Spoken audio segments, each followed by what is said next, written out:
Bon, vivement, je reviens faire cette vidéo parce que je me suis rendu compte qu'avec l'histoire de batterie et ce que je racontais, en fait, j'ai pas donné la réponse à la question, à l'énigme que j'étais en train, enfin, énigme, question, que quelque part j'étais en train de vous poser. Alors, pourquoi je dis ça? Parce qu'en fait, moi, ce que j'ai constaté, c'est, je dirais que j'ai, comme je dis, pour ceux qui savent, hein, donc je cache pas, dans le passé, j'ai lu pas mal, j'étais un petit peu psychologie, psychiatrie, sociologie, patati, étude du comportement humain, et patati et patata, j'ai lu quelques bouquins sur le sujet.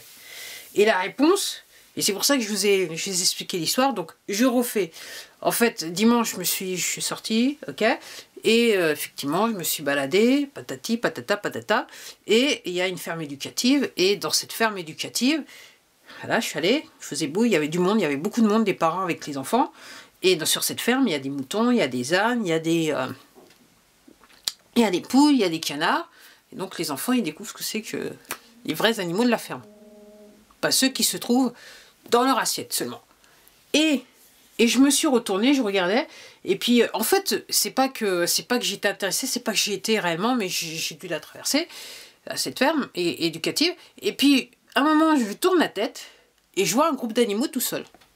Il y avait virtuellement, réellement, il n'y avait personne autour de l'enclos de ces animaux, pas d'adultes, pas d'enfants, personne. Et il y avait juste, parce que c'était juste un chemin où les gens pouvaient passer, donc c'est pour ça qu'il y avait du monde, mais personne ne s'arrêtait.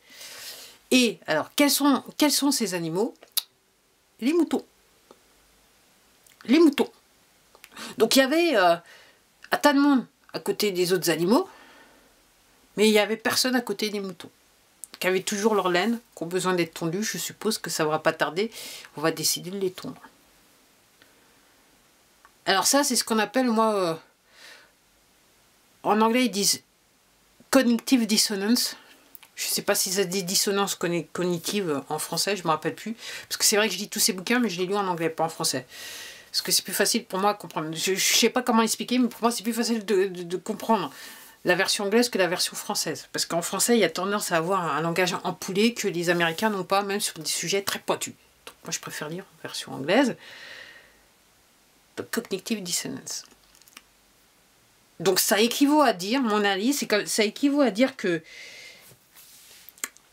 les gens voient sans voir, comprennent sans comprendre, et plutôt que faire face à la vérité, ils préfèrent dire non mais ça n'existe pas, ou ça ne me concerne pas, ou il n'y a pas de souci, ou quoi que ce soit. Mais moi ce que je suis en train de vous dire, c'est que ces animaux, donc dans cette ferme éducative, il y a pas mal, il y avait du monde, il faisait beau, il y avait du monde. Aucun parent n'a décidé de rester avec leur enfant à côté de l'enclos des moutons. Et je vous le dis et je vous le répète, c'est, je dirais, un problème psychologique / sociologique par rapport à la situation. C'est la résultante de la situation dans laquelle on vit depuis plus de 2 ans. Qui a commencé en France le 17 mars 2020, je m'en souviendrai toujours. Parce qu'il y a quelque chose qui s'est passé ce jour-là aussi qui m'a... Quelque chose de bien, je dis quelque chose de bien, qui n'était pas méchant, mais c'est associé à ce jour-là, donc pour moi, ça c'est pas difficile de...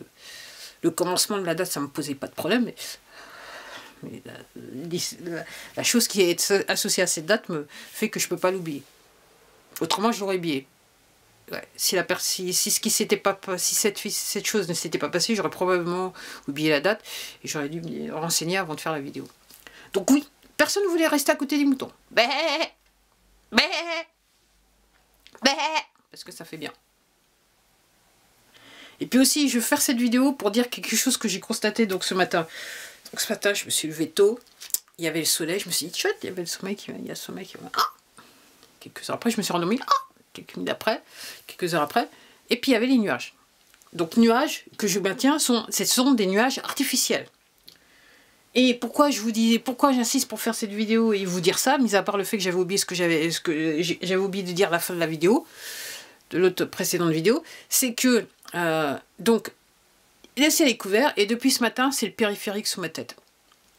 Il y a énormément d'avions qui passent, ce sont des gros moteurs, des gros porteurs. Et c'est pas des avions commerciaux. Ok, et c'est souvent. souvent, c'est le périphérique. En ce qui me concerne, c'est le périphérique. Quand c'est du commercial, c'est toutes les heures ou toutes les 2 heures. Mais là, c'est le périphérique. Donc il se passe des trucs dans le ciel, il se passe des trucs. Bon, je vais vous laisser parce que j'avais dit que cette vidéo serait courte. Et ce coup-ci, elle risque d'être courte. Que je vais mettre en ligne en même temps avec l'autre. Et en gros, si vous pensez que effectivement il y aura la guerre, qu'on est en pleine guerre, et patati et patata. Mais alors, ce qui semble être vrai, c'est que effectivement, les poteaux, même s'ils n'ont plus de fonds, même s'ils n'ont plus de machin, ils font tout pour essayer de rameuter des gens via des mercenaires pour aller du côté de l'Ukraine. Je me demande bien pourquoi. Je sais pas.